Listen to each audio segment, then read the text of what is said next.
because I was like, you don't have any other music. You gotta have music with a webinar. You gotta have something that sets the vibes. So, welcome everybody that is joining today. Excited for this.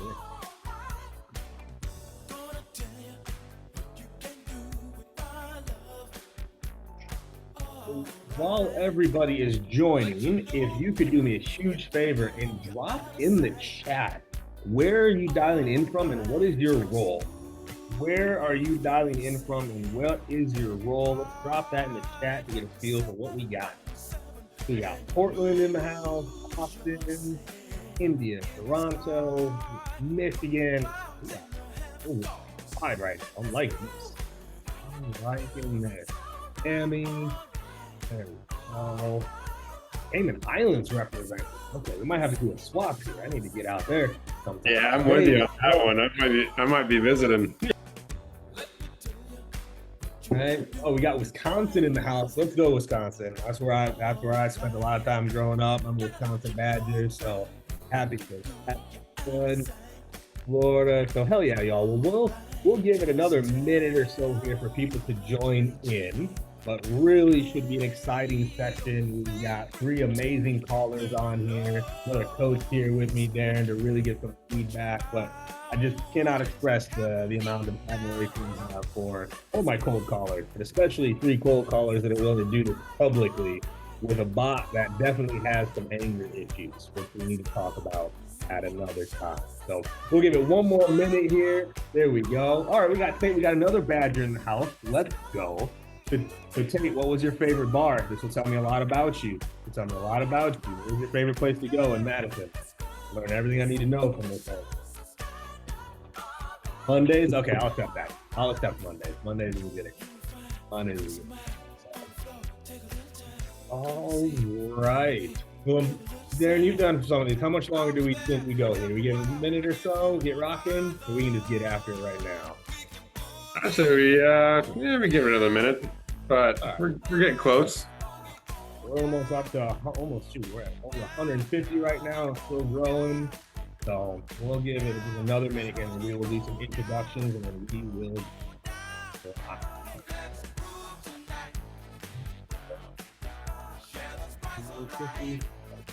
All right, let's turn down the game.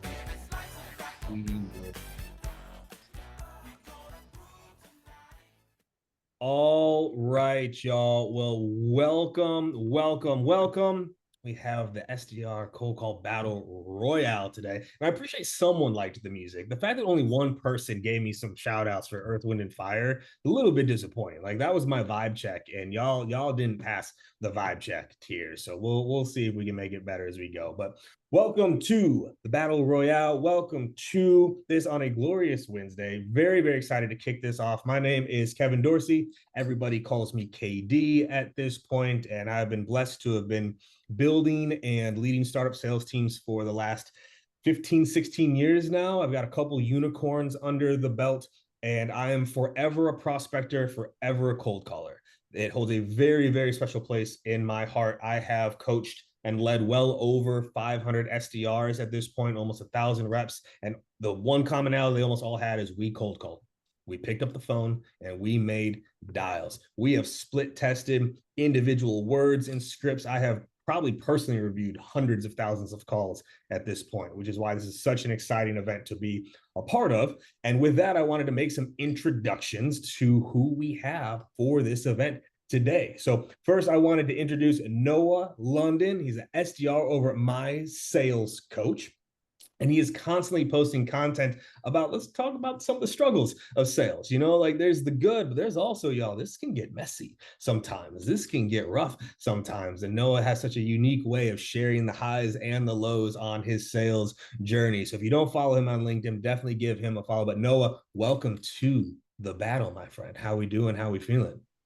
Feeling great, feeling excited, slightly nervous. There's approaching 200 people now, so pressure is on. I've got some fierce competition here, so be a good one. Just what was more nerve-wracking, the AI bot or the actual now performance in front of everybody? Well, I was going to leave that as a surprise to the viewers, but I guess we can get into it now. Yeah. Hardest prospect I've ever spoken to, and it was an AI, almost crying, but we'll hear that later. Oh yeah, well, awesome, my man. Well, I'm pumped to dive into your call. Next up, we have Jay Garcia. He calls himself the master of interrupting lunches. All right, I love this strategy. He's an AE over at Quick Calls. Jay, go ahead and jump off mute here and introduce yourself. Yeah, so it's a pleasure to be here. I obviously AE role. It's a full cycle, so definitely got to do some cold calling in order to generate, those opportunities. Yeah, ever feel like you want to punch a prospect in the face? I think that this bot is one of those. Oh yes, we used to have like the little punching bags on the desks. You like latch to the desk. You just have the punching bag, just so you had some way to let it all out. So now, pumped that you're here, man. And I love that this full cycle AE is still a thing. And then last, definitely not least, I wanted to introduce Elmer Lopez. He's the founder of Modern Day Sales. He's a former EMT, which is quite the transfer into sales, and just really loves to empower some of the non-traditional backgrounds into tech sales. I don't think a lot of people are recruiting from the EMT side of the world here, but Elmer, my man, welcome. Introduce yourself. Yeah, pleasure to meet everyone. Yeah, pretty nuts to go from a 911 EMT to selling software for sure. I'm an account executive now, but it's definitely a great time. I think the pressure from being a 911 EMT makes it a lot easier to talk to VPs, CEOs, everything like that. That's for sure. But I'm definitely pumped to be here. Talking to that bot was a great time. Definitely the worst prospect ever. We'll see if I can get him booked. Yeah. Yes. Well, I'm sure of all the things you have seen and dealt with in your life, this bot is child's play compared to being in one EMT responder.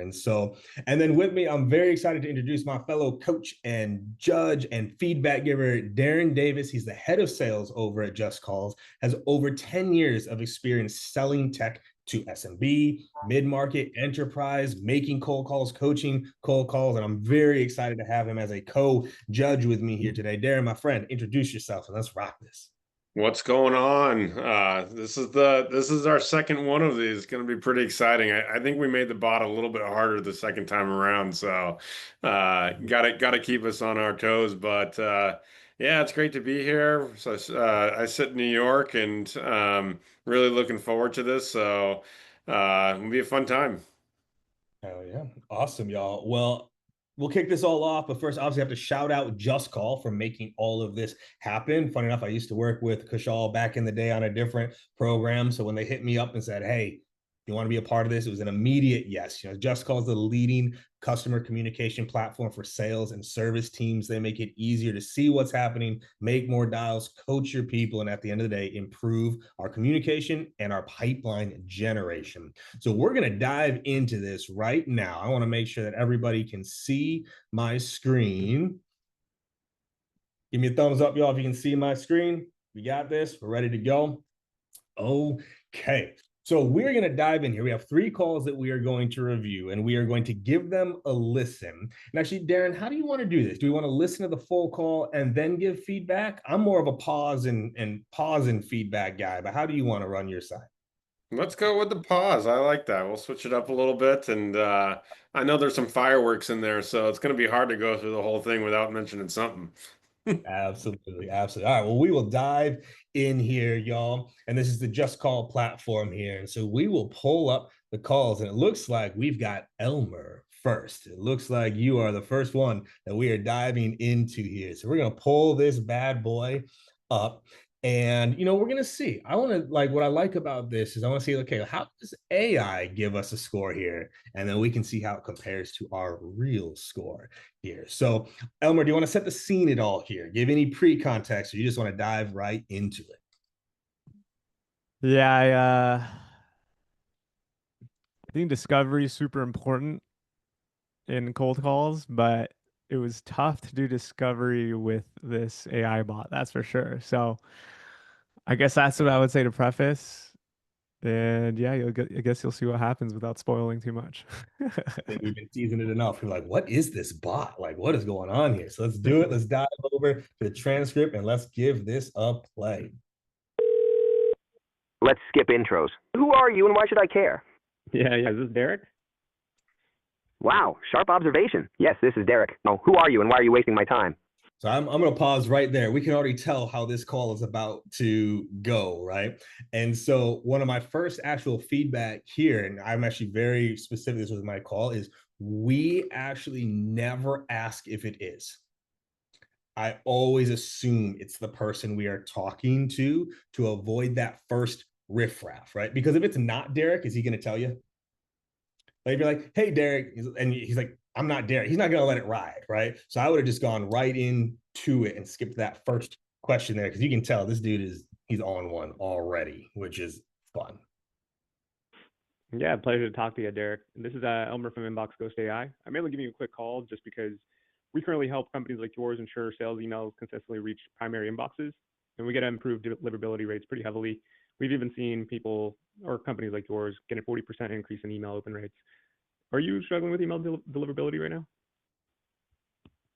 Oh, Inbox Ghost AI. How spooky. And wow, a 40% increase? Revolutionary. Never heard that before. Let me guess, you're here to fix my $800K pipeline leak, right? Prove it. How exactly are you different from the last vendor who sold me fairy tales?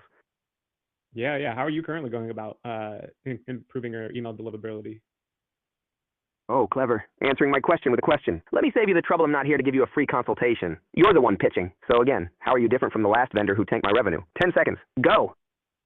Yeah, absolutely. I understand that you're in a rush, so no big deal. Well, right now what we're doing is tracking domain reputation, blacklist, SPF, and sending alerts when action is needed.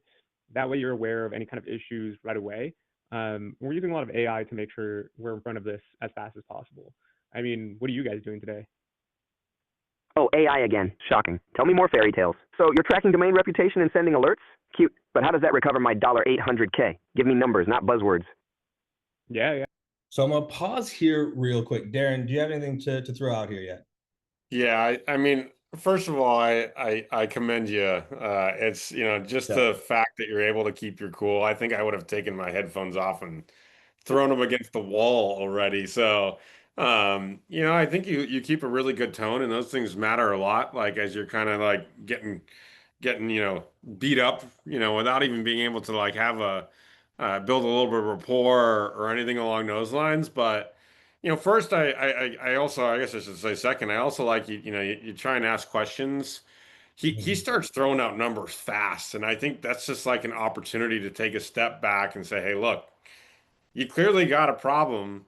Like, why not address that problem and just because other vendors have been an issue, start to build that trust. And I know it's hard with AI, but gosh, he's hitting you hard. So I think you do a really good job keeping your tone, asking questions, and maybe trying to dive a little bit further into like why he's been burned or what's happened in past scenarios might help open up a little bit. But overall, I think it's a good job. Hell yeah. I like it. That's the one thing that is interesting on here that I'm curious. Now I want to role play with this thing and see how it goes. Is when anyone ever says, how are you different from the last? Where I love to go with that is tell me what they did. Like I can't tell you how I'm different if I don't know what they did. And so that is my pivot of like, well, how are you different than the last one? Oh, great question. Tell me what they did, and I can tell you how we're different. Because otherwise we're just guessing how we're different, right? So that could have been a little bit of a pitch there. And then same here when it's like they tanked, they how does it recover my 800K? It's like, what happened? Like I'm curious right now. Like, how did they tank 800K? Like, what did they do to you? I would want to pull that out of him a little bit here and see how that rocks. Let's keep rocking. Yeah, your tone's been. Yeah, I mean, look, we've seen clients on average get about 92% primary inbox placements within 30 days. Have you had any kind of results like that before? 92% primary inbox placement in 30 days? Fascinating. And what's that supposed to mean for my $800K? How much of that do I get back and how fast? Don't dodge give me real numbers. Yeah, if we're talking about numbers and we're talking about deal sizes and everything like that, we've seen about 20% from recovered opportunities. Or sorry, like a revenue uplift of 20% from recovered opportunities. 20% uplift? Fine, let's pretend I believe you. What client saw those results and how fast did they see the money come back? Specifics or I'm out. Yeah, the specific clients are competitors of yours. Obviously can't say the exact names due to NDAs, but they've definitely been able to see those kind of metrics. And we've even seen those reps save about 15 hours per month, not having to rebuild lists, troubleshooting bounces or anything like that. Are your reps having to deal with those kind of issues right now? What are they doing? Oh, NDAs. How convenient. So no names, no proof, just trust you, right? And saving 15 hours a month. Cute. But I don't pay my reps to sit around. I pay them to close deals. Again, how does this get me my $800K back? Yeah. You keep saying the $800K. What do you? Is the $800K what you lost with that competitor? Is that what you're saying? Bingo. $800K in pipeline revenue gone. Thanks to a vendor who overpromised and underdelivered. So unless you can show me how you're different and how you'll recover that, we're done here. Oh, wow. How did that happen? Bad deliverability, empty promises, and a whole lot of AI-powered nonsense. Sound familiar? Now? Unless you've got a real plan to fix it, I'm not interested in story time. Oh, wow. What exactly were they doing? I want to make sure I could show you the differences between us and them. There we go. So I'll pause there. So we got to it, right? So we got to the differences here. It would have been good if that was earlier up in this process, but I like how you got there and you've kept with the questions in this, right? But one thing that is actually standing out to me as we get towards the end of this is if it went poorly, what does that mean about their deliverability right now? So if they tried to fix it and it didn't work, what can we actually assume about their deliverability right now? It's trash. It's trash. And so it's actually coming back to that where it's like, hey, you tried to solve it, you didn't. So does that mean deliverability is still poor right now? If we can bring them back to the now, that's a way we can try to move them forward a little bit as well. So way to get to this part. This is good. They claim they boost deliverability, but all they did was lock us into a contract, tank our open rates, and leave us scrambling to fix their mess. So unless you've got hard numbers and a clear plan to recover my $800K, I'm not wasting another second. Yeah, look, I mean, we've already talked metrics and everything like that a little bit earlier, but we're definitely going to be a differentiator when it comes to whatever you used in the past.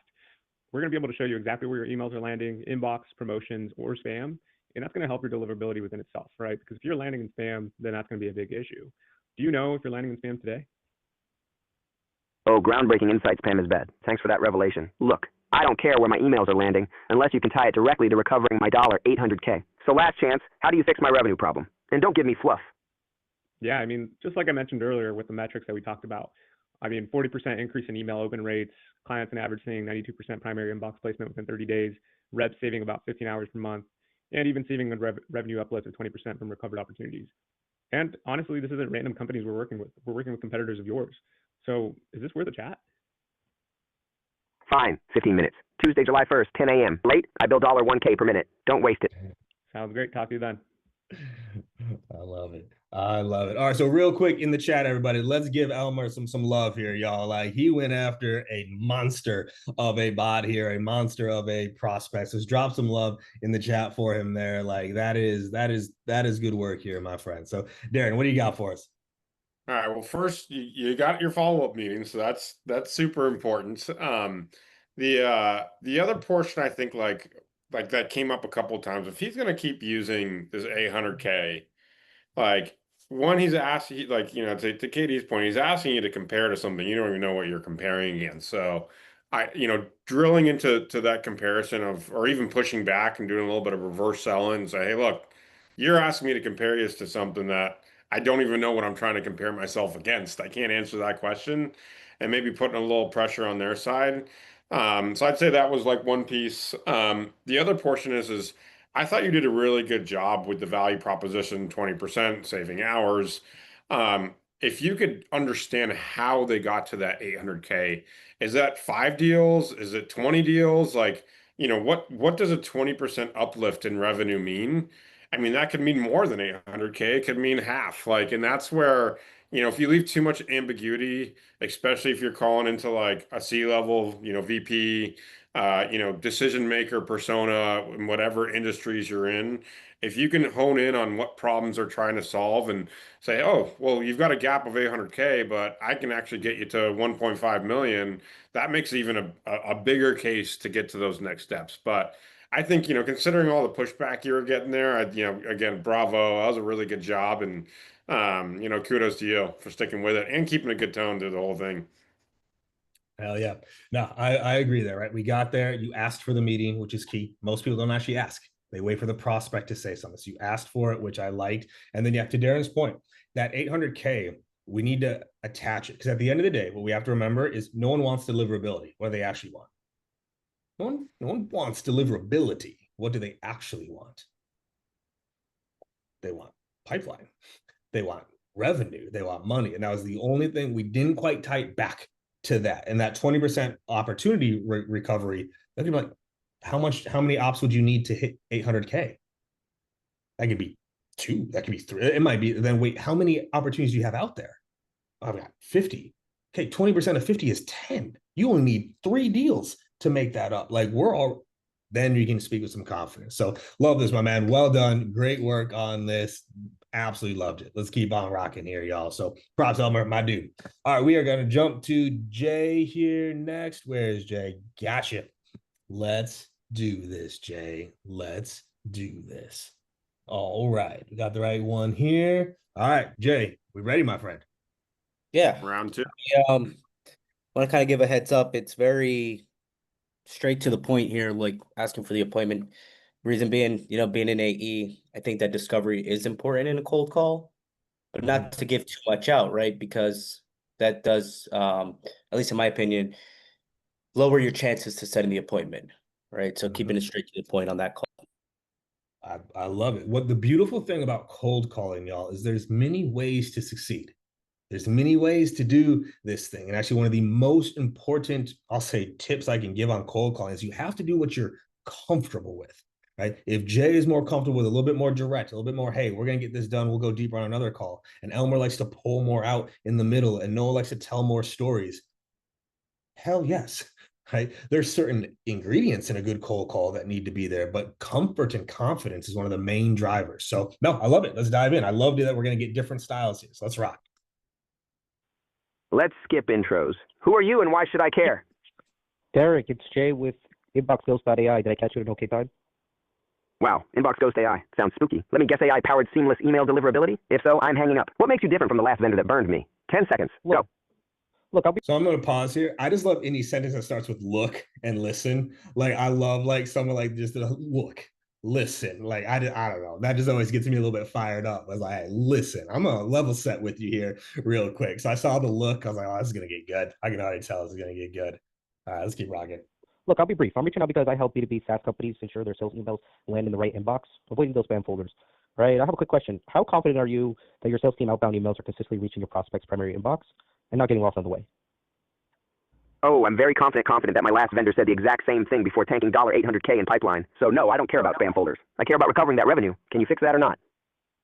Absolutely. Well, I don't want to promise I can fix that because I don't have enough information about how they were tanked, right? We are standing out differently from the rest. We have email open rates over 40% and get 92% of the emails in the products within 30 days. Talk to me a little bit about your past experience and maybe we can do apples to apples comparison. Oh, how generous of you to not promise. 40% open rates, 92% delivery. Cute stats, but I've heard it all before. My past experience, a vendor locked my data, tanked my deliverability, and cost me $800K. So no, I'm not here to chat about apples. I'm here to hear how you're putting that $800K back in my pocket. Numbers, now. I understand, right? And 800K is not a easy number there to kind of let go. We are hoping for a 15-minute call. I'm not the decision maker. I'm just an appointment setter myself. I was hoping to set you up with Stefan here at Growth Boat, and that way we could really dive deeper into the details, but not only that, show you how we're different from the rest. Tuesday at 10 a.m., how does that sound?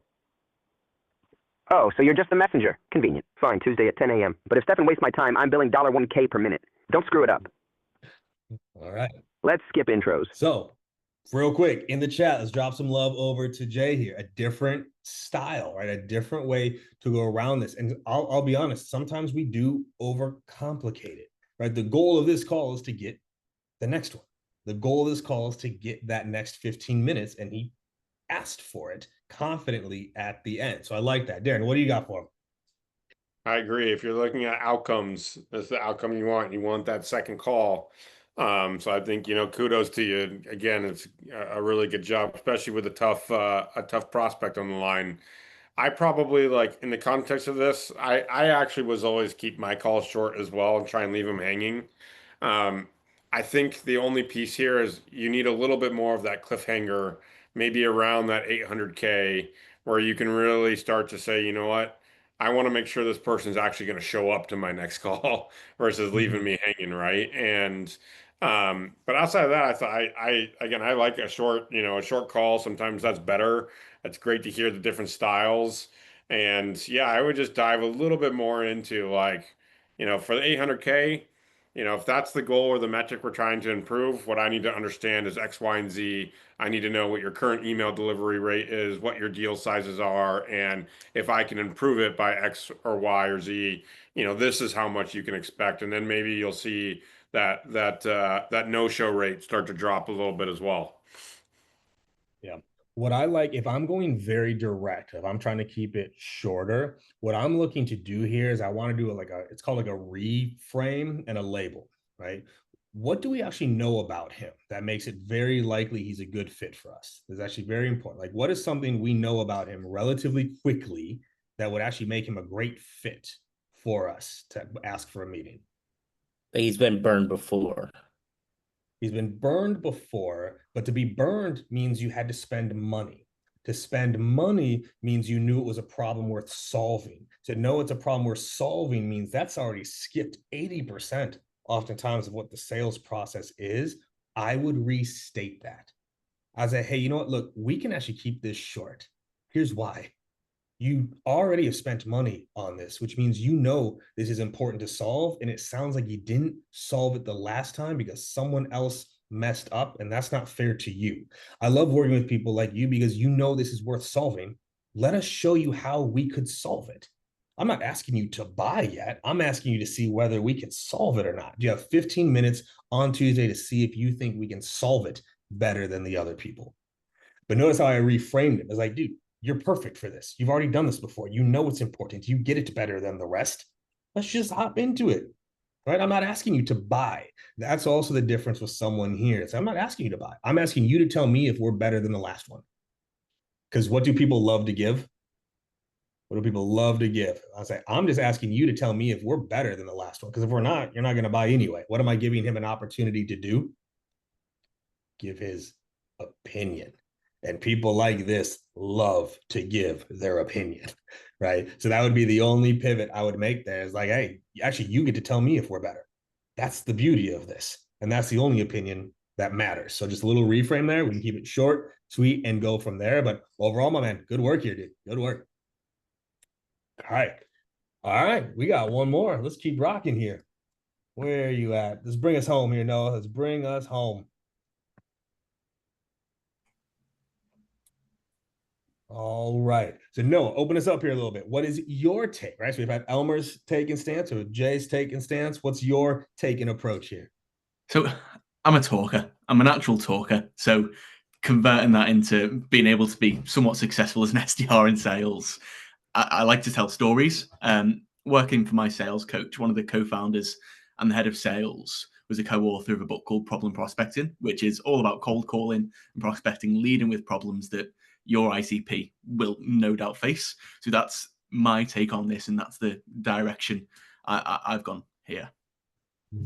I like it. I like it. Stories, especially, I'm excited for this one because like we know stories sell, but sometimes it's gonna be hard to do on a cold call, right? It's like, do they let you get into a story or not? So I'm excited to hear how this goes. Let's rock it. And if y'all can't tell, by the way, this is for any of my leaders like listening. When I'm doing call reviews, I'm almost always listening at 1.5, if not 2x on the calls, right? I'm listening is very similar actually to speed reading.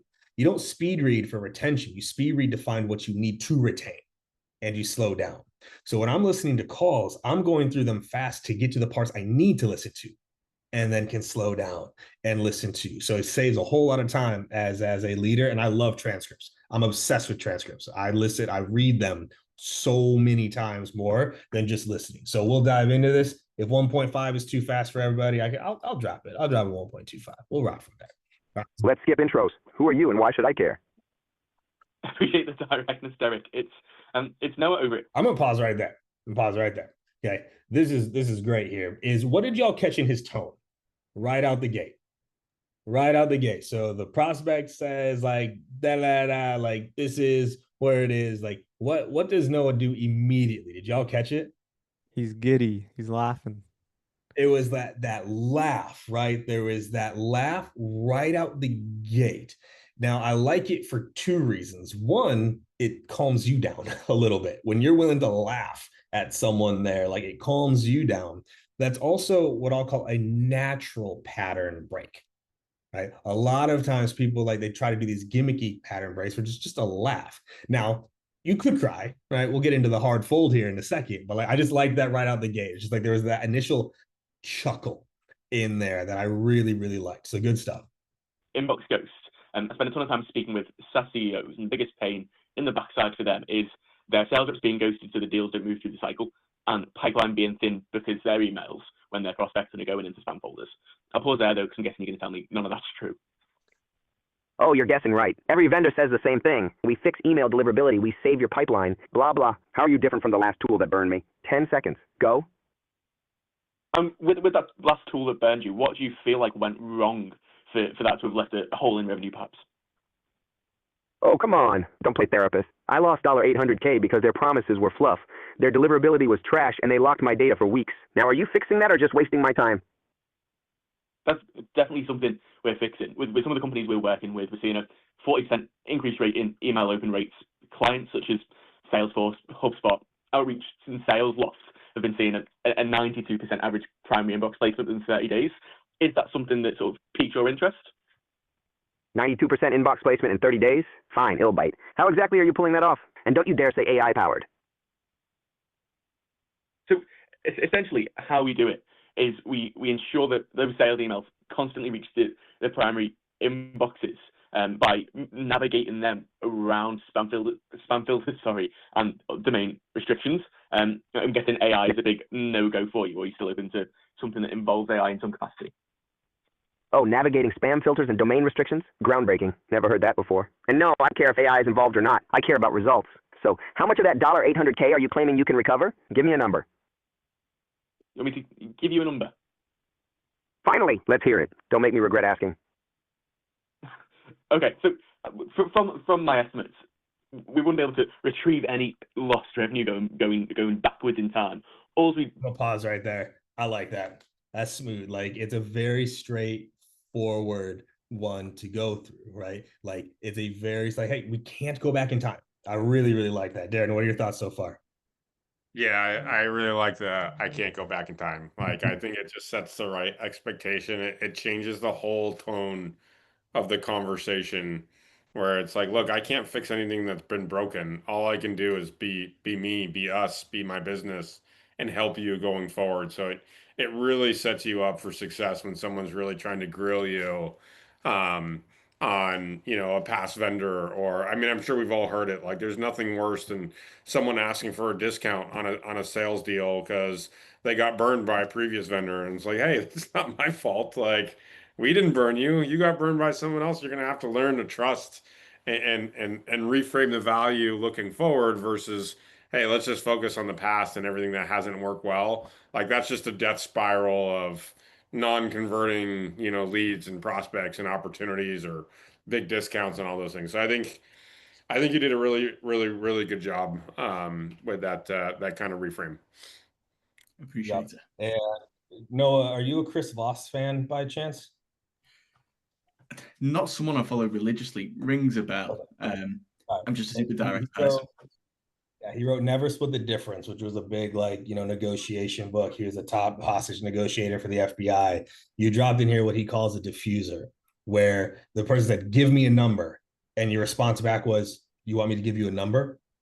And so it's a diffuser. It brings it down like a notch, right? Where they say, and no, even with the AI, funny enough, it even brought him down a notch. Finally, let's hear it. So it's called a diffuser. You restate it back shortly. Like, give me a number. It's like, okay, so you want me to give you a number? It's like, yes. And they feel like they're a part of it. So I was like, I wonder if that was on purpose or if it was just, what you do naturally in here, or you're just like, what the hell? Why do you want me to give you a number here? But I saw that. I thought that was good. All right, let's keep rocking. And all right. Be able to do is increase the amount of deals that have been won and increase the amount of pipeline through that primary inbox placement. So in order to give you a solid number, I'd have to understand essentially how big your average deal is, what that deal cycle looks like, to be able to do the maths on that, which unfortunately I can't do with you on a 3-minute call so far. Wow, revolutionary. You're telling me you can't even ballpark it without a full dissertation on my deal cycle? Cute, but not real. If you can't tie this to my $800K loss, why am I still listening? I was about to ask you the same question, Derek. It seems like you've used someone similar in this space before and been burnt in the past, and that's why you're a little bit hesitant when it comes to something like this. Am I right? Oh, you're a genius. Yes, I've been burned. That's why I'm not here for therapy or guesses. I'm here for numbers. If you can't give me a clear ROI or a timeline, we're done. Clock's ticking. Well, all I can say is, again, I estimate there's going to be a 40% increase in email open rates. So our customers' deals average around 50K. So increasing that, it's about 200K increase in revenue they've seen in their first year because of the increase in the open rates and primary inbox placements. All right, so $200K in a year. That's a start. But I'm down $800K. How fast can you get me to that $200K? And don't say it depends. Ultimately, it's how quick your reps are utilizing it. I estimate that will be within a couple of months. Given sort of looking at the companies you're working with, it seems like the deal cycle is larger than our usual. So it feels like it would be quicker than most of our customers are experiencing. And I appreciate I've cold called you. It's borderline 5 minutes. Would it be a complete waste of time to speak in a little bit more detail to help you understand truthfully how that would look like? Fine. 15 minutes. Tuesday, June 24th at 10 a.m. Late? I bill $1K per minute. Don't waste it. All right. And we got there at the end. And I like the, hey, like, this is a nice reframe too of who was the one that asked to end this call? Who is the one that asked to end this call? Me. I had enough of it. Yeah, right. Couldn't talk to Noah, right? He said, look, it's getting to 5 minutes. Like, hey, like maybe we should pull this back somewhere. So I like that little pivot at the end there. There was something that he said. Oh, so one thing that I didn't hear in any of these calls that could have been an interesting tactic to use is notice how often he's asking for a number, but also how he got burned before. So this is a very classic use the objection as the reason opportunity. You could say, hey, Derek, it sounds like the last person did give you a number. How did that go? Are y'all following me here? It's like, hey, like, I can, but it sounds like the last guy gave you a number and it didn't work. So why would we do the same thing? It sounds like you want accuracy. You don't want I can give you a number, 1 million. There's a number. What you want is real, right? So there's a very easy opportunity to make the objection the reason is he's pushing you to give a number, but the last guys gave him a number and they didn't meet it. So it could have been a little bit of a flip there potentially as well that we could have done in this process. Darren, what else do you have to add here? I mean, I actually thought you did give him a number, and I liked that it was somewhat conservative. Like he called out the gap on you a little bit, right? 200K to 800K, but I do think that was also a good way to like segment, like, look, if you really want something accurate, let's set up more time. Like, if you had kept trying to go, it would have spiraled. And like I would say in a standard situation, you would have lost your meeting. So I thought it was a good recognition to like, all right, things are going a little bit too deep right now. I'm going to end this call to KD's point. I'm going to call this out and I'm going to use this to get into the next call. Another thing I really liked that you did though was like you did name drop a couple of businesses and Derek responded super well to that, right? Like, you know, having something lined up where you can make something a little bit more relevant and build a little bit more trust, I think goes a long way. And I thought that was a very like consultative or solution oriented approach where you're starting to build that trust. And I don't know. I thought that was the best tone I heard Derek out of all 3 calls, to be honest, right? Where, look, he's not an easy person to talk to, but right after that, he had a decent response. And then he went back to grilling you on the 800K and how do I get that solved? But, you know, without understanding more about deal sizes and the entire like sales cycle, like it is really hard or difficult to prescribe what the actual value. I think, you know, and Katie, you kind of mentioned this as well. It's like if you can help them understand, hey, you still have a problem here. You're investing time and money into this problem. Like, let's explore more because I'm not going to solve it in 5 minutes. That's your hook to get to the next step. So it's fun. This is going to be the negative feedback I have on this. I actually have a different view on that part, Darren, is I don't like the 200K because it's not real. And so I am a high integrity seller. I like that a number was used, but it wasn't based off anything. And so that's the one place that I actually have a slightly different take is I like the concept, but where'd that 200 come from? Like we didn't know his sale size. We didn't know who he sold to. We didn't know what his ACV was. And so that was the side where if I'm an AE, if I'm a VP, if I'm a CRO and I hear this, I go, wait a minute, right? Because now Derek shows up to this call anticipating a 200K minimum return. He could be selling silverware for $50 a pop and we'll never get there. So that's actually the negative I have on this is the concept of giving a number I liked. I don't like a number based off of nothing. And I don't see in here where that came from. Oh, I totally agree. And in my normal call calls day to day, I never say number, never say customers. It just so happens that before this call, I made 5 attempts. And every time he asked for numbers, asked for customers. And every time I didn't give it because I didn't want to give him a random number, he'd hang up and say, come back to me when you've got a number. So I kind of had enough. And on the last time, I was like, right, here you go. Here's a random number. Yeah, right. And so that's where with someone like this, it's like, again, you can kind of see my style in here is like, I'm going to flip it. It's like, okay, you want numbers? I need numbers to give you numbers. Let's do this real quick. What's your ACV right now?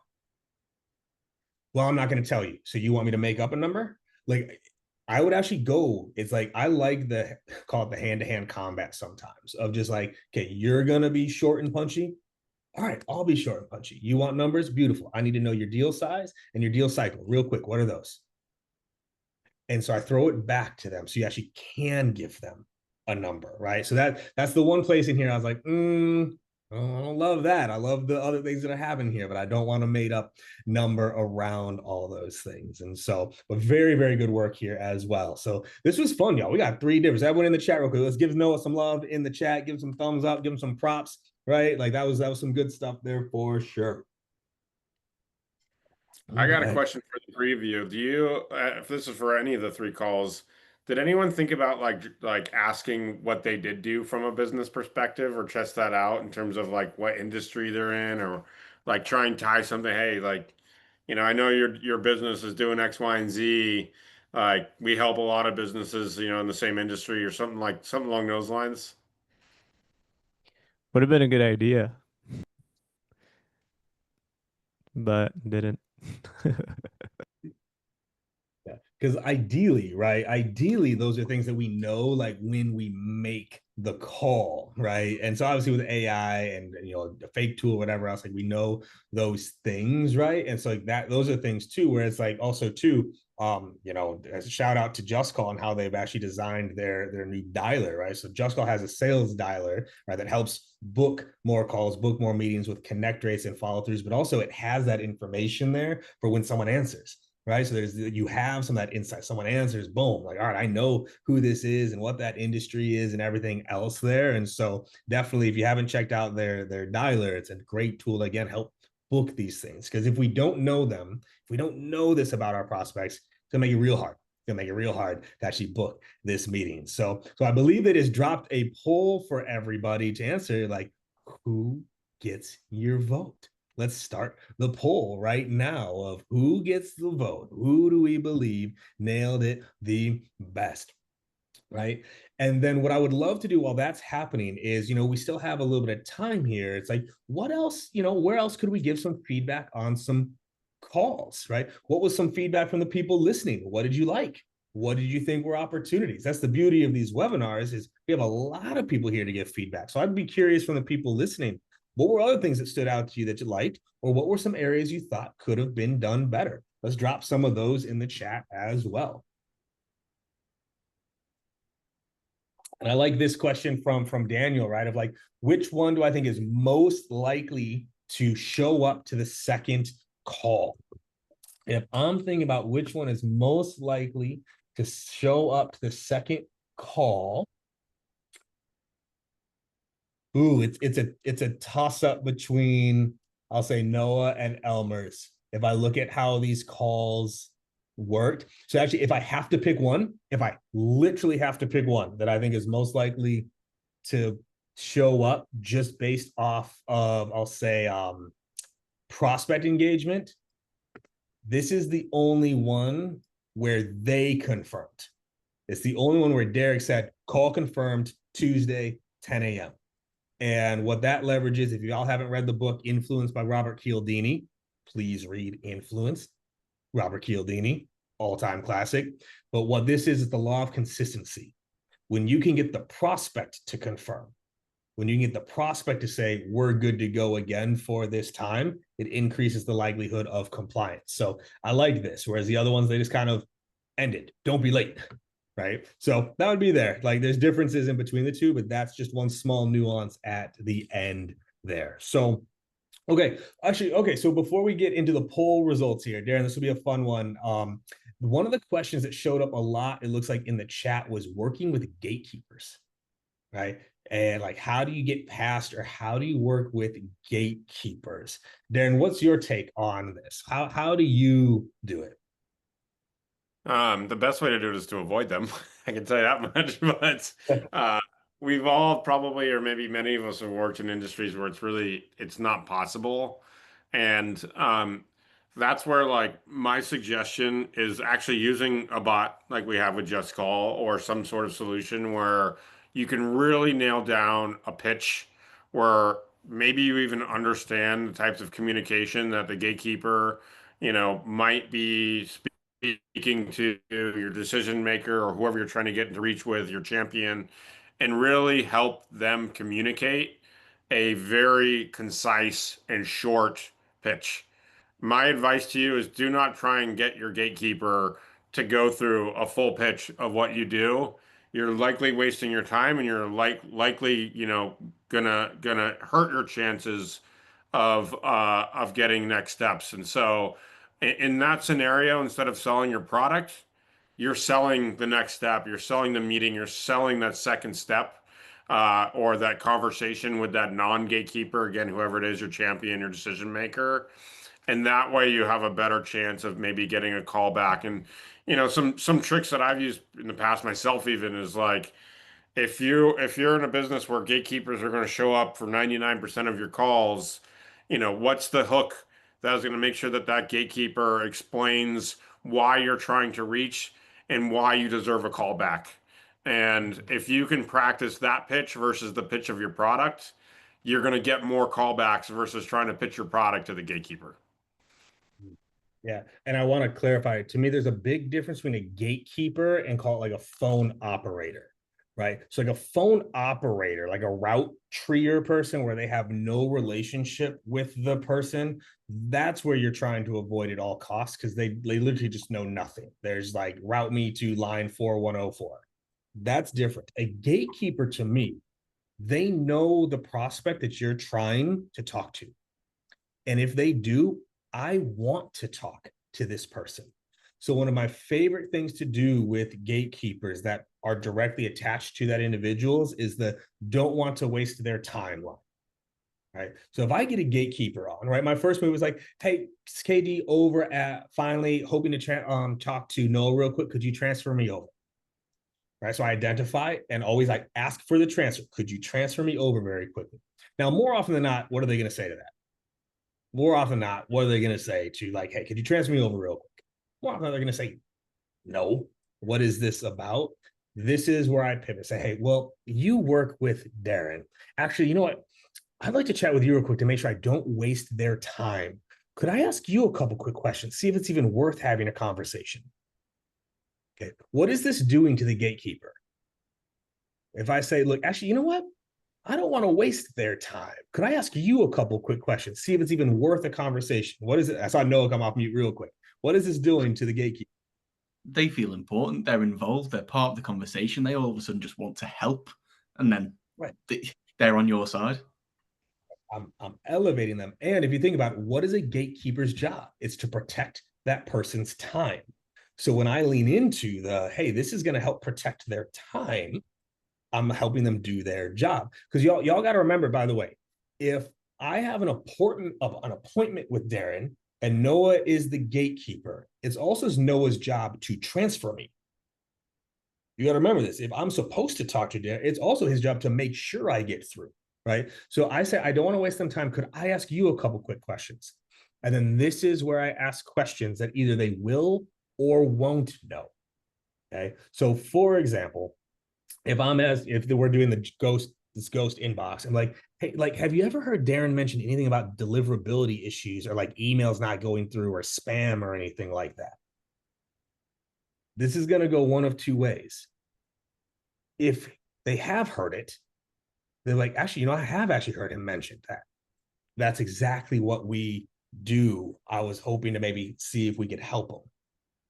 Or it goes the other way. It's like, it starts to be outside their pay range. We're like, honestly, I don't really know. It's like, hey, that's all I wanted to do on this call was ask a few quick questions, see if it might even be worth it. And if he's not struggling with this, I'll end it. I'll hang up on him like Noah, right? So like, that's how I work with gatekeepers is I want to have questions ready for them, but I am trying to lift them up and help elevate them across the board. One thing, oh, I was just going to say just one quick thing on that. Like we all use this in our sales cycles as well, right? You got your champion, you're trying to get your decision maker. One of the best ways to do that is to ask your champion questions they don't know how to answer, or they have to go to their VP or their C level or whoever it is. Yeah. Right. So that's where those questions come in, right? Of like either they'll know it and they can answer it and help you do something with it, or secondarily, it's like, I don't know the answer to that. It's like, hey, that's what I was hoping to talk to Darren about. Could you pass me through, see if we can help? If not, all good. I promise to not waste their time. I keep coming back to that with a gatekeeper. I keep coming back to that because that is something they care about more than anything else, right? So with that, y'all, I believe we have the results in on the poll, right? Darren, do you have the results as well? Or do these just get sent over to me here? Let me see. I'm sure they're in a pop-up somewhere. There you go, man. All right. So I have the pop-up over here on this side of the house. So let's see here. Drum roll. Actually, Darren, do you want to voice your vote? Or did you already vote in the poll? I did not vote in the poll. I think if I'm looking at outcomes, I'd probably I'm going to go maybe a little Easter egg in here. Probably with Elmer on this one as well for the same reasons as KD. It's just like I feel like maybe there's a slightly better chance that Derek shows up for that next call, but yeah, let's see these results. And I think it's like if I could combine the Noah Elmer call, that would be my preference. I thought Noah did a great job in tonality, a great job in the storytelling, the diffusing. That was really solid. I didn't like the made up number, right? And like Elmer did a great job of wrapping up the call the right way, getting the confirmation, asking for the meeting directly. If I could combine those two bad boys, that would be, I think, my win. I loved Jay's directness and to the pointness. I just think that meeting may not have shown up. I feel like there wasn't maybe enough juice there to get the show and tell there. So with that, we'll go drum roll here on who the audience has picked out of the winners. And with 48% of the vote, the audience has picked Mr. Noah London. Congratulations, my friend. You have taken home this battle today with everybody based off Just Call. What do you have to say to the crowd, to the coaches, to anybody, yourself? I feel like I'm at the Oscars. I want to thank all the voters, all the viewers. No, it's been a really good one. I think, bias aside, being on this live, I think this is the best competition I've ever done in terms of the standards of people that have been in it. Ultimately, yeah, the prospect was horrendous, hard to deal with. There's parts of Elmer's call that I'd take out, part of Jay's calls that I'd take out and put in mine. So it was a super close one. Awesome. Well, no, I appreciate it. Elmer, my man, also, again, appreciate you. What do you have to say to the crowd here? What do you got to say to those looking to you as inspiration for cold calling? Yeah, thanks for the votes. It was a great time running this for sure. I think I agree. I could have gone a little bit more about the business impact. My discovery could have been a little bit more focused on that. But overall, it was a great time, and I appreciate the time being here. Follow me on LinkedIn. Oh, and, congrats to Noah. He definitely crushed it. I love the storytelling. Storytelling is elite, so 100% respect it. Absolutely, absolutely. And then Jay had to jump off, but again, Jay, appreciate your efforts on this as well. And I am very grateful to have a different perspective there, shorter, more to the point. Like, hey, let's just have a conversation around all of these things. And then a big shout out again to Just Call for making this happen. For one, the invitation, I appreciate it. This was a really fun one. I don't do many webinars anymore, and so when I was invited to this, I was like, I love this concept, we'll do it. But also for building a tool that made this so easy. Like, that was a really seamless way to jump into calls and look and give feedback and see how things were going. So if y'all have not checked them out, I'd highly recommend it for the dialer, for the coaching, and everything else. And so with that, I'll pass it over to Darren Kushal to bring us down here as we wrap up here. But thanks for everybody for joining. Thanks so much, Katie. I'll just jump in quickly here. I think it's a really good time. Darren and you, of course, will be our closer today. But just wanted to say, you folks had a lot of appreciation for our AI bot. And you know what? You folks did an awesome job with it. We've got some really good news if you want. And I know a lot of folks asked in the chat as well. You can go and actually test yourselves against the AI prospect bot yourselves. And that's going to be a fun one to do, right? Do as many takes as you need to. But keep in mind, the bot will only be live for a couple of days and you will get a link in the follow-up email that we send. So keep an eye out for that. Go test it out and have fun with it. We're also running a quick poll on our sales dialer. If you folks are familiar with Just Call or not, let us know. And of course, we're happy to set you up right. Thanks so much, folks. Darren, over to you. Thanks, Kushal. Yes, I want to give a shout out to the 3 participants. Really appreciate y'all being vulnerable and having some fun with it and joining the call. Love to give a big shout out to KD. Thanks for hosting. And then, of course, the Just Call marketing team. Really phenomenal. Thanks for spending the time to put this together. These are a ton of fun. Like I mentioned, this is my second one. I'm sure we'll have more to come in the future. So, definitely, certainly check out Just Call. You can check out the number. I think, as Kushal mentioned, it will be in the follow-up email from the webinar. And if anyone has any questions about Just Call or just cold calling in general, I can help answer Just Call questions, but I'm sure both Katie and I can help answer if anyone's got, sales coaching stuff. You know where to find us on LinkedIn. And Godspeed out there. It's a hard industry, and keep practicing and keep trying, and certainly never give up. So appreciate it. Y'all appreciate y'all. Keep on dialing. Thanks, everybody.